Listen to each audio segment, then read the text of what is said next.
What if tomorrow morning you woke up and the entire electrical grid was gone?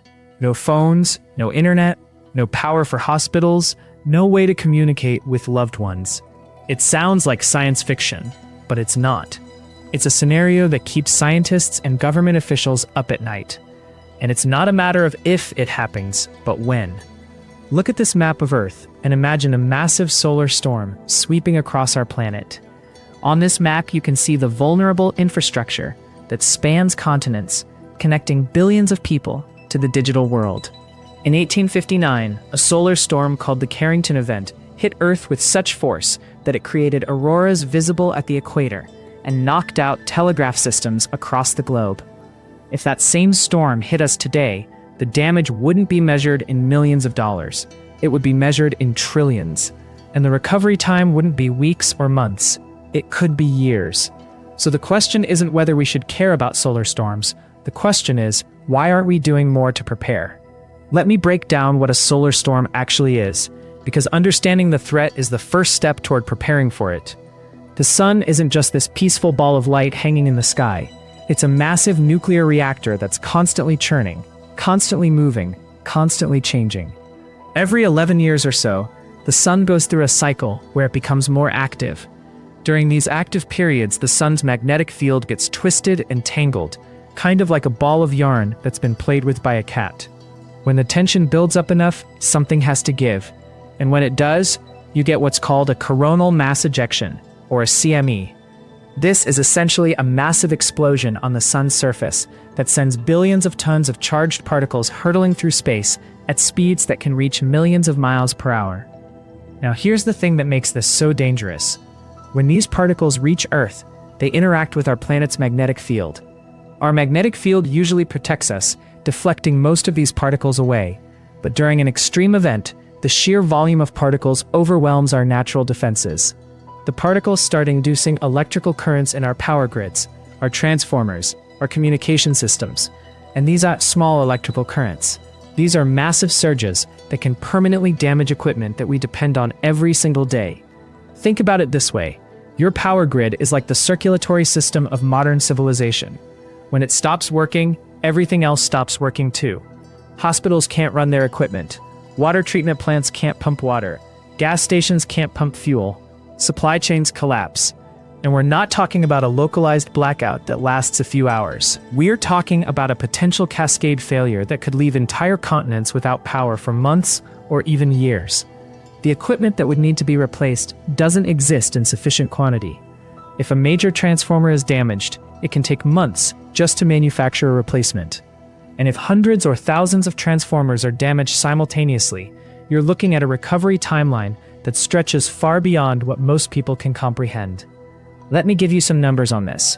There are approximately 5,600 high-voltage transformers in the United States that are critical to the functioning of the power grid. Many of them are over 30 years old. Some are over 50 years old. The manufacturing capacity for replacement transformers is roughly 200 to 300 units per year globally. So if a solar storm damaged even a fraction of those 5,600 transformers, we'd be looking at a replacement timeline measured in decades, not months. Let me give you a concrete example of why this matters. In May 2024, a moderate geomagnetic storm hit Earth and caused disruptions to John Deere tractors across multiple states in the Midwest.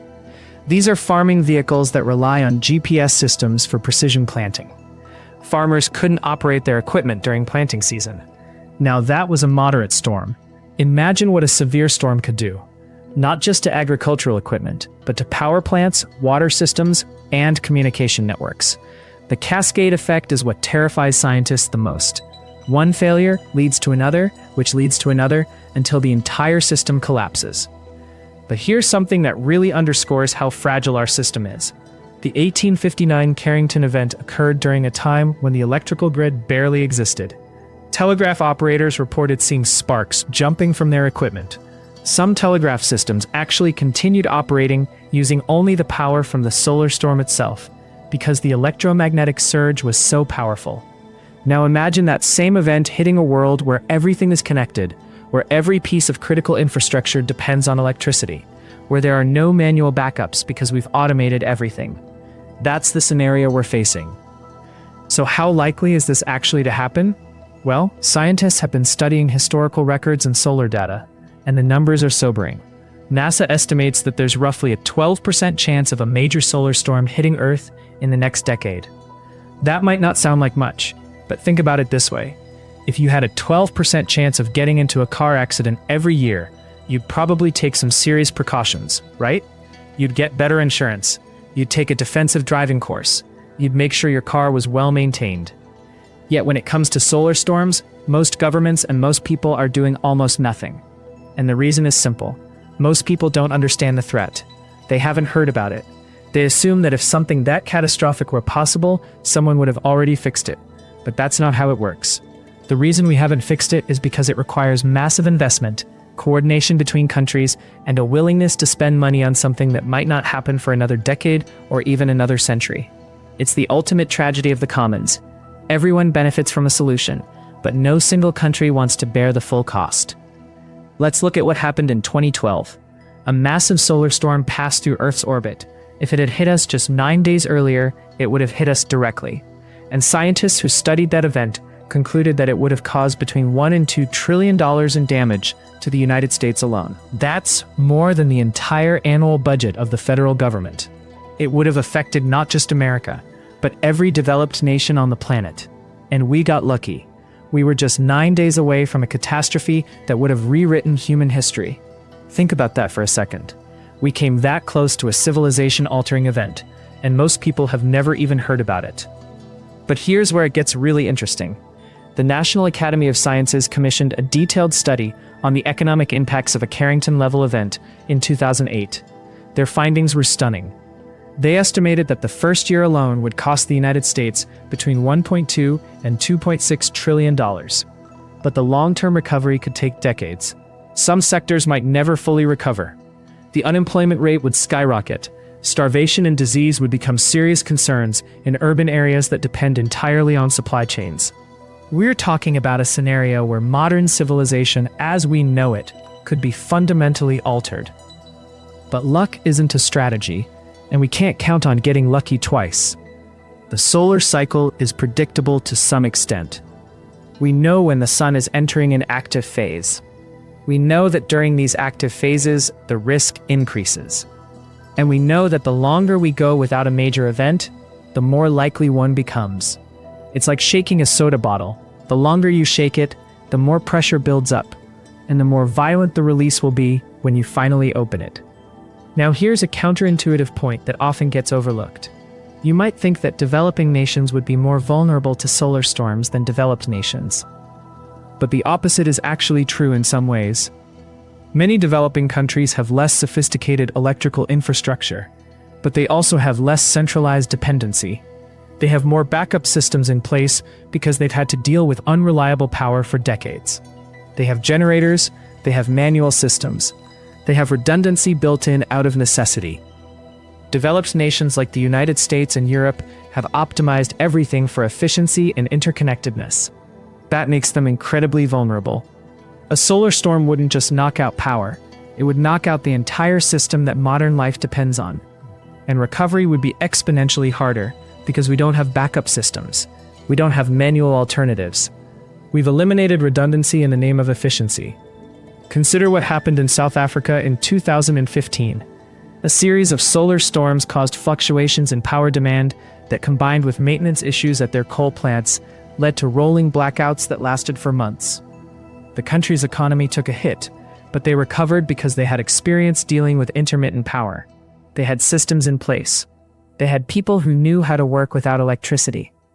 Now imagine that same scenario happening in a country like the Netherlands or Singapore, where almost nothing operates without electricity. The social and economic consequences would be vastly more severe. Now, before we dive into what we can actually do about this, I want you to think about something.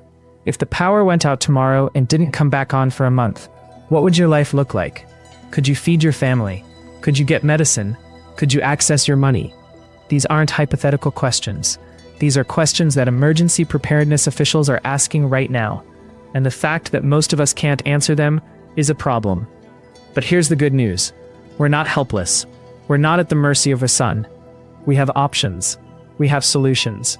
And some countries and organizations are actually taking this seriously. So, if you want to understand what those solutions are, and what you can do to prepare yourself and your family, keep watching, because the next part of this video is going to show you exactly what's being done and what needs to happen next. Let's zoom out across the globe and look at how different countries and organizations are approaching this challenge. Because here's what I mean when I say that some people are taking this seriously. In 2016, the British government commissioned a study on the risks posed by solar storms. The results were shocking.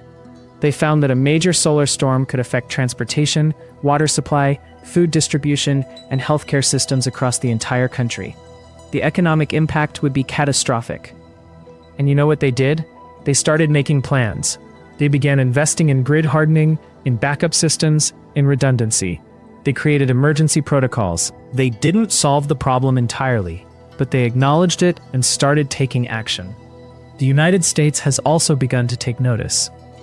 The Department of Energy and NOAA, which is the National Oceanic and Atmospheric Administration, have started working together to improve our ability to predict solar storms and to harden our electrical infrastructure. In 2019, the U.S. government passed the Preventing Catastrophic Failure of the Electrical Grid Act, which specifically required utilities to develop plans for protecting the grid against solar storms. But here's the challenge. The electrical grid in America was built over more than a century. It was designed for a different era. The transformers that form the backbone of the grid are massive pieces of equipment that weigh hundreds of tons. There are only a few companies in the world that manufacture them. And upgrading the entire grid to make it more resilient against solar storms would require coordination between thousands of utilities, government agencies, and private companies. It would require billions of dollars, and it would require a level of political will that we haven't seen yet. But some progress is being made. There are technologies being developed that could help. Faraday cages, for instance, can shield sensitive equipment from electromagnetic pulses. Surge protectors and capacitor banks can help absorb sudden electrical surges. And there's research into creating backup transformer capacity so that if transformers are damaged, replacements are available immediately. Some utilities are already implementing these measures, though the pace is slower than many scientists would like. Duke Energy, one of the largest utilities in the United States, has begun installing protective equipment at some of their substations, but they're moving at a pace that would take decades to protect the entire grid, if we're being honest about it. Now let's look at the map of Europe. Across the European Union, there's been a similar awakening. The EU has recognized that solar storms pose a significant risk to their interconnected power grid, and they've started implementing regulations that require utilities to prepare for extreme space weather events. They're sharing data, they're coordinating responses, they're treating this as a collective security issue, which frankly it is, because in our interconnected world, a catastrophic failure in one country doesn't stay in one country, it ripples outward. The European Network of Transmission System Operators for Electricity has established guidelines for space weather resilience that member states are expected to follow. It's not perfect, but it's a framework that acknowledges the problem. Take the case of the 1989 Quebec blackout. On March 13, 1989, a geomagnetic storm knocked out power to 6 million people in Quebec. It was a moderate storm, not a severe one, but it caused the Hydro-Quebec power grid to fail completely. The grid's protective systems were triggered by the sudden voltage changes caused by the solar storm, and the system collapsed. It took 9 hours to restore power, but those 9 hours revealed something crucial. In a modern, interconnected grid, a failure in one region can cascade to others. And if that had been a more severe storm, the cascading failure could have spread across North America. That event, which happened 35 years ago, is still studied by grid operators today, because it showed us exactly how vulnerable we are. Canada learned from that experience. They've since invested heavily in grid hardening, and now have some of the most solar storm-resistant infrastructure in North America. But most countries haven't had that wake-up call. Most countries are still operating under the assumption that it won't happen to them, or that if it does, someone else will have solved the problem by then. It's a dangerous assumption, because the sun doesn't care about our assumptions. The sun is going to do what it does, and when it does, only the countries that have prepared will be ready. So what can actually be done? What are the concrete steps that governments, organizations, and individuals can take? Let's start with the big picture. First, we need better monitoring. We need more satellites dedicated to watching the sun. We need better data. We need better models that can predict where a solar storm is heading and how strong it will be. The more warning we get, the more time we have to prepare. And we're talking about warnings that could give us anywhere from 12 to 18 hours notice. That might not sound like much, but in the context of preventing a catastrophic grid failure, it's enormous. With that much warning, utilities could disconnect sensitive equipment. They could reroute power. They could activate backup systems. NOAA's Space Weather Prediction Center is already doing this work, but they need more funding and more advanced technology. Currently, NOAA's budget for space weather monitoring is roughly $30 million per year. That sounds like a lot until you realize that a single major solar storm could cost $2 trillion. We're spending roughly 0.01% of the potential damage cost on prevention. Second, we need grid hardening. This means making our electrical infrastructure more resilient. It means installing devices that can protect transformers from electromagnetic surges. It means creating redundancy so that if one part of the grid fails, power can flow through alternative routes. It means updating equipment that's decades old with newer technology that's less vulnerable. This is expensive, but it's far cheaper than dealing with a catastrophic failure. The American Society of Civil Engineers estimates that upgrading the electrical grid to be more resilient against solar storms would cost around $100 billion. That sounds like a lot, but remember, a single major solar storm could cost $2 trillion. That's a 20-to-1 return on investment. And yet utilities are reluctant to make these investments because the threat isn't immediate. It's not like fixing a bridge that's literally crumbling. It's like buying insurance for something that might never happen. Third, we need strategic backup capacity. We need to manufacture and stockpile replacement transformers. We need to have them positioned in locations where they can be quickly deployed if needed. Some countries are already doing this, but it's not enough. We need countries to work together to ensure that if a major solar storm hits, we have the equipment and resources to recover quickly. Switzerland has actually established a strategic transformer reserve, keeping spare transformers in secure locations that can be deployed within days of a major event. They're storing them in underground bunkers that are protected from electromagnetic interference. Other countries should follow this model. Japan has also begun developing a strategic reserve, recognizing that their economy is particularly vulnerable to grid failures. Fourth, we need better communication and coordination. When a solar storm hits, there's going to be chaos. There's going to be confusion. There's going to be fear. We need clear protocols. We need trained personnel. We need government agencies, utilities, hospitals, emergency services, and the public all understanding what to do and how to respond. This is why the International Organization for Standardization has begun developing standards for space weather resilience. These standards help ensure that when a crisis happens, everyone knows their role and everyone can coordinate effectively. The International Electrotechnical Commission has also created guidelines for protecting electrical equipment against geomagnetic disturbances. These aren't perfect, and they're not binding, but they provide a framework that countries and utilities can use to improve their preparedness. Fifth, we need to understand the psychological and social dimensions of this threat. A long-term blackout isn't just a technical problem. It's a social problem. People will panic. Governments will struggle to maintain order. There could be violence over scarce resources. We need to be thinking about how to maintain social cohesion during a long-term grid failure. Some communities are already doing this. They're creating local resilience networks. They're teaching people how to survive without electricity. They're building community gardens and backup water systems. These grassroots efforts are just as important as government action. In fact, they might be more important. Because when the grid goes down, the federal government's ability to help is limited. It's going to be up to local communities to take care of themselves. And finally, we need individual preparedness. This is where you come in. You can't prevent a solar storm. You can't fix the electrical grid by yourself. But you can prepare your family and your household. You can have supplies. You can have a plan. You can have backup power sources like solar panels or generators. You can store important documents and medications. You can know how to access cash if ATMs don't work. You can have ways to communicate with your family if cell networks are down. You can learn basic first aid and medical knowledge. You can have a supply of food and water that doesn't require refrigeration or cooking. You can have a manual can opener, because if the power goes out, your electric can opener becomes a useless piece of plastic. These might seem like small things, but in a crisis, these small preparations can mean the difference between safety and danger. Think about it this way. We prepare for hurricanes. We prepare for earthquakes.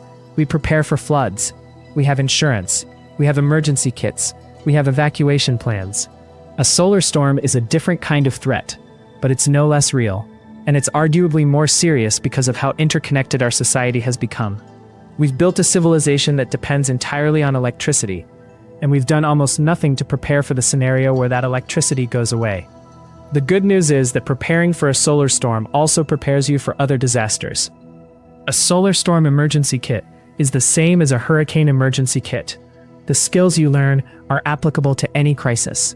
The mindset of resilience and self-reliance is something that will serve you well no matter what happens. So in a sense, preparing for a solar storm isn't just about protecting yourself from one specific threat. It's about building a more resilient life in general.